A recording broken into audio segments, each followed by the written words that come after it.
Greetings, everyone. I am Pete Pardo from Sea of Tranquility. Welcome to another episode of What's Hot with Sea of Tranquility, bringing you new album reviews all the damn time. That's right. Today we're going to take a look at the second album from this band. I believe they're from Cleveland, Ohio. Yes, they are. The band is Lux Terminus. The album is called Cinder.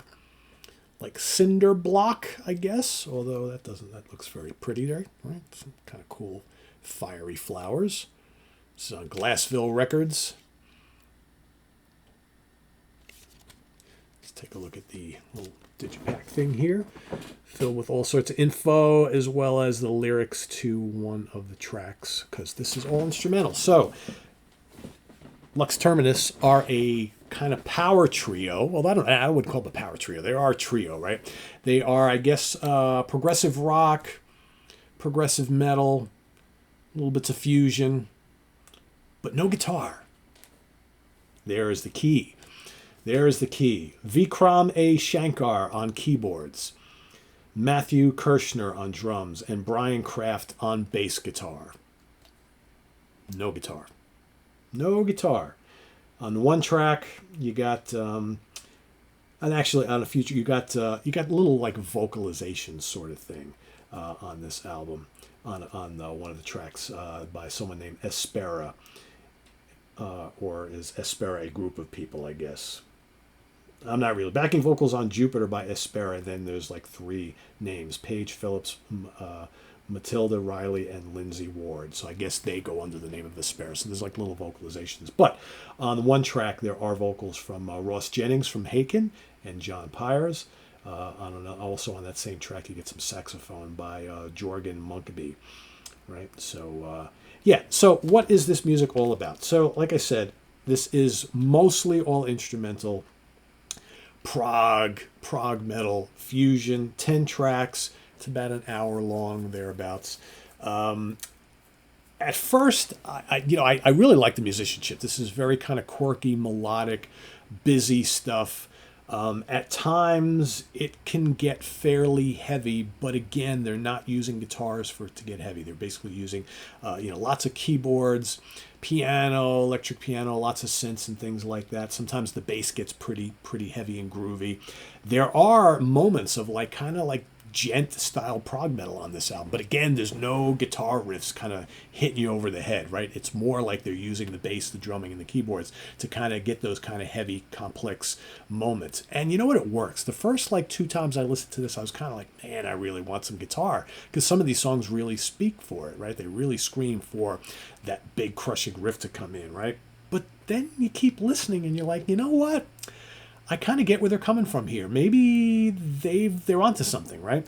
The opening 3-part Jupiter suite, Jupiter Starless, Jupiter to Bend a Comet, and Jupiter through 1, 2, and 3 Perihelion is the lengthy kind of multi-part suite here, taking up the first three tracks. That's really cool. The first part of it sounds like something you'd hear from Devin Townsend.